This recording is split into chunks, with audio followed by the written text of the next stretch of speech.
ಯಾರು ಪ್ರೇಮದಾಸರು ಪ್ರೀತಿಸಿ ದೂರವಾದರು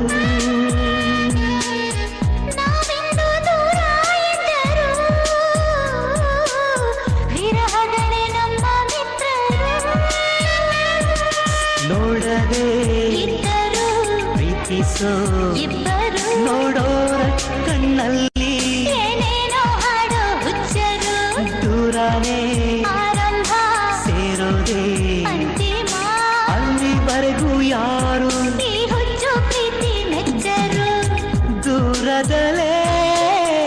ಹಾಯಾಗಿದೆ ಕಾಯುವುದೇ ಸುಖವಾಗಿದೆ ಯಾರೇ ನೀನು ಚೆಲುವೆ ಅಂದಿದೆ